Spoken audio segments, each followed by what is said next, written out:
ke Cirebon beli terasi, dilayani orang berdasi. Sebelum saya mulai presentasi, mohon penonton tahan emosi. Assalamualaikum warahmatullahi wabarakatuh.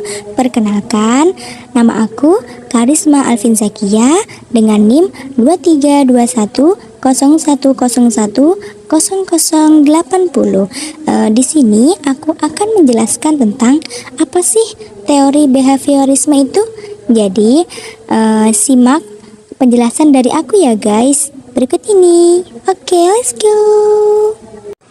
Jadi, teori behaviorisme adalah teori yang dikembangkan oleh Gage dan Berlin untuk menjelaskan bagaimana pengalaman dapat mengubah perilaku peserta didik. Teori belajar merupakan metode yang digunakan pendidik untuk menjelaskan bagaimana peserta didik melaksanakan proses pembelajaran. Menurut Ernest R. Hilgern dan Gordon H. Boward, belajar adalah suatu proses kegiatan yang direncanakan atau disadari, yang diikuti perubahan-perubahan yang berbeda dengan kegiatan sebelumnya. Apa sih tujuan dari teori behaviorisme itu? Jadi, tujuan teori behaviorisme itu adalah yang pertama, agar peserta didik dapat membantu perilaku yang diinginkan dalam proses pembelajaran. Yang kedua adalah memberikan penguatan, yaitu respon terhadap perilaku yang dapat meningkatkan perilaku tersebut terulang kembali. Dan yang terakhir adalah teknik penguatan tersebut dapat dilakukan secara verbal ataupun nonverbal. Selanjutnya adalah kita akan membahas tentang kelebihan dan kekurangan dari teori behaviorisme. Yang pertama adalah kita akan membahas kelebihan dari teori behaviorisme, yaitu 1. Guru untuk selalu bersikap teliti dan tanggap. Yang kedua, terbentuknya perilaku yang baik. Ketiga, suka diharapkan peserta memiliki sifat suka mencoba, suka mencontoh, dan suka apa yang diajari oleh pengajar.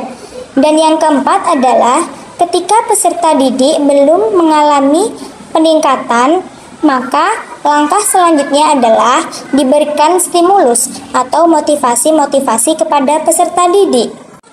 Yang kedua adalah kita akan membahas kekurangan dari teori behaviorisme. Yang pertama adalah tidak semua materi dalam pembelajaran menggunakan teori behaviorisme. Yang kedua, teori ini mengarahkan peserta didik untuk berpikir satu arah ataupun tidak kreatif. Yang ketiga, pembelajaran yang dilakukan dominan berpusat pada pendidik atau guru. Dan yang keempat adalah pemberian punishment atau hukuman pada peserta didik. Next, selanjutnya adalah kita akan membahas tentang beberapa tokoh-tokoh yang mempunyai aliran-aliran yang berbeda terhadap teori behaviorisme. Tokoh-tokoh tersebut antara lain 1. Ivan P. Pavlov, 2. Edwin Guider, 3. John B. Watson, 4. B. F. Skinner, 5. Leigh Thorndyke, 6. Carl Leonard Hull. Yang pertama adalah kita akan membahas tentang Ivan P. Pavlov. Ivan P. Pavlov merupakan tokoh behavioris dari Rusia yang terkenal di dalam dunia psikologi. Dia memusatkan perhatiannya pada masalah refleks, dan karena itu psikologinya juga sering disebut psikologi refleks atau psikorefleksiologi. Pavlov memulai percobaannya dengan menggunakan anjing sebagai bahan uji coba yang kemudian melahirkan teori yang dinamakan pengondisian klasik. Mekanismenya dilakukan dengan cara memasangkan stimulus tidak terkondisi bersama dengan stimulus terkondisi yang pada akhirnya menciptakan respon terkondisi. Teori karya Pavlov dengan anjing-anjing telah berpengaruh dalam pemahaman bagaimana pembelajaran itu terjadi. Lewat penelitiannya, dia mengemukakan suatu teori yang dinamakan pengondisian klasik atau classical conditioning, yang juga dikenal dengan sebutan pengondisian Pavlovian atau pengondisian responder. Pengondisian responden yang dilakukan Pavlov melibatkan 3 hal, yaitu bel, daging, dan seekor anjing. Mula-mula, Pavlov mengikat seekor anjing percobaan dan mengoperasi sedemikian rupa rahangnya untuk dipasangi alat pengukur guna mengukur air liur yang keluar dari anjing pada waktu diberi daging.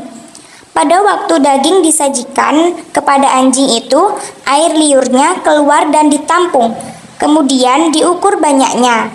Setelahnya, anjing itu ditempatkan pada suatu tempat yang nantinya akan mengeluarkan makanan. Makanan tersebut akan dikeluarkan di depan anjing itu pada waktu Pavlov menekan tombol dan setiap menghadapi makanan. Yang kedua adalah kita akan membahas tentang aliran menurut Edwin Guider. Edwin Ray Guider dilahirkan pada tahun 1886 dan meninggal pada tahun 1959. Dia adalah seorang profesor psikologi di University of Washington, mulai dari tahun 1914 sampai dengan pada 1935 dan direvisi pada tahun 1952. Gaya tulisannya mudah diikuti, penuh humor, dan menggunakan banyak kisah untuk menunjukkan contoh ide-idenya. Edwin merupakan salah satu tokoh yang mencetuskan teori pembelajaran dengan mengusung nilai-nilai behavioristik. Adapun teori yang diciptakan oleh Edwin Ray Guider dalam pembelajaran yaitu contiguous conditioning. Teori contiguous conditioning adalah salah satu teori yang berlandaskan keyakinan behavioristik. Contiguous sendiri mempunyai arti kedekatan, sedangkan conditioning mempunyai arti kondisi. Sehingga bisa kita artikan bahwa contiguous conditioning yaitu sebuah kedekatan kondisi yang terjadi berdasarkan hubungan antara stimulus dengan respon yang relevan. Menurut paham teori contiguous conditioning, belajar itu adalah suatu proses perubahan yang terjadi karena adanya syarat-syarat atau condition yang kemudian menimbulkan reaksi atau respon. Dalam kegiatan pembelajaran akan banyak kita jumpai berbagai condition yang berbeda-beda, termasuk pula reaksi yang akan terjadi dengan adanya condition tersebut. Yang ketiga adalah aliran menurut John B. Watson. Menurut Demista, behaviorisme adalah sebuah aliran dalam memahami perilaku manusia yang dikembangkan oleh John B. Watson pada tahun 1878 sampai 1958. Seorang psikolog Amerika Serikat pada tahun 1930 sebagai reaksi terhadap teori psikodinamika. Perspektif behavioristik berfokus pada peran belajar dan menjelaskan perilaku manusia. Asumsi dasar tentang perilaku menurut teori ini adalah bahwa perilaku sepenuhnya ditentukan oleh aturan yang dapat diprediksi dan dikontrol. Menurut Watson dan para ahli lainnya, perilaku manusia merupakan hasil dari warisan genetik dan pengaruh lingkungan atau situasional. Perilaku dikendalikan oleh kekuatan irasional. Yang keempat adalah aliran menurut B.F. Skinner. Skinner adalah seorang psikolog Harvard yang telah dikreditkan dengan mengembangkan teori perilaku Watson. Pandangannya tentang kepribadian disebut behaviorisme radikal. Behaviorisme menekankan studi ilmiah faktor lingkungan dan reaksi perilaku yang dapat diamati. Menurut behaviorisme Skinner, pertumbuhan dan perilaku dapat dijelaskan tanpa mengacu pada pikiran sadar ataupun tidak sadar. Perilaku adalah perkembangan dalam pandangan Skinner. Oleh karena itu, para ahli perilaku berpendapat bahwa pembelajaran terjadi secara alami dan perkembangan seringkali beradaptasi dengan pengalaman di lingkungan. Seekor tikus lapar dimasukkan ke dalam apa yang dikenal sebagai kotak Skinner oleh Skinner untuk mendemonstrasikan pengondisian operan dalam lingkungan ilmiah. Tikus itu bebas bergerak di dalam kotak, bahkan berjalan dan melihat sekelilingnya. Tikus akan secara tidak sengaja menekan tuas selama latihan, melepaskan makanannya. Tikus akan menekan tuas sekali lagi untuk mendapatkan makanannya. Jumlah usaha yang dilakukan untuk menyentuh tuas dan mendapatkan makanan semakin lama semakin berkurang. Di sini tikus menekankan bahwa pengondisian juga termasuk operan pengguna secara sadar. Pengguna otot secara otot yang dihasilkan meresponnya. Diikuti dengan penguatan melalui pengulangan memiliki dampak terhadap hal ini. Jawaban yang ditampilkan tergantung pada kualitas, kondisi, dan penguatan stimulus. Dengan demikian, penguatan memainkan peran-peran penting dalam pengkondisian operan ketika paparan berulang terhadap rangsangan menghasilkan respon perilaku yang kapan paparan berulang terhadap rangsangan menghasilkan respon.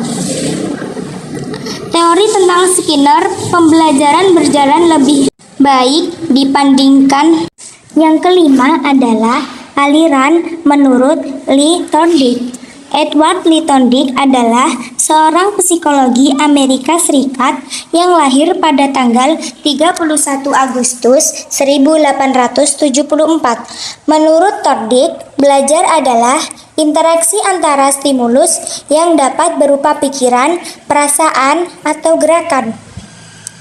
Proses belajar yang paling mendasar menurut Thorndike adalah belajar coba-coba atau disebut juga trial learning, yang juga dikenal dengan istilah seleksi dan koneksi. Pada awalnya, Edward Lee Thorndike bereksperimen pada seekor kucing dengan menempatkannya di sebuah kotak di labirin yang memiliki tombol-tombol yang dapat diklik untuk membukanya.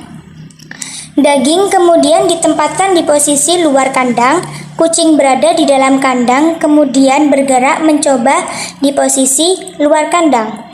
Kucing berada di dalam kandang, kemudian bergerak mencoba namun tidak berhasil untuk menemukan jalan keluar. Kucing tersebut tidak sengaja menekan tombol yang menyebabkan pintu kandang terbuka. Pada awalnya, gerakan kucing sangat lama dalam membuka pintu tersebut. Namun, setelah dilakukan percobaan secara berulang-ulang, akhirnya kucing tersebut mengalami sebuah kemajuan tingkah laku, dan pada akhirnya kucing tersebut dimasukkan kembali ke dalam kandang.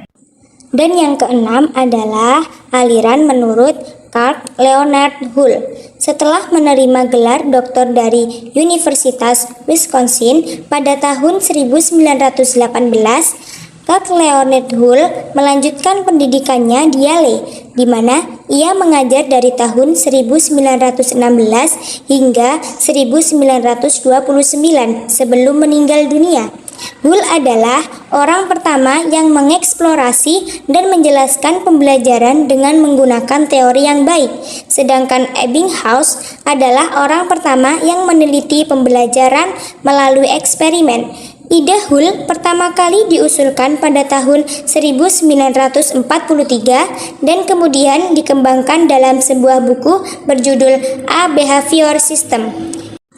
Nah guys, ini materi yang terakhir loh, yaitu penerapan teori behaviorisme, yaitu kegiatan pembelajaran tergantung dari beberapa komponen seperti tujuan pembelajaran, materi pelajaran, karakteristik siswa, media, fasilitas pembelajaran, lingkungan, dan penguatan. Pandangan teori belajar behavioristik merupakan proses membentukan, yaitu membawa siswa untuk mencapai target tertentu, sehingga menjadikan siswa tidak bebas berkreasi dan berimajinasi. Apabila ada salah kata ataupun kurangnya dari aku, sekian. Wassalamualaikum warahmatullahi wabarakatuh.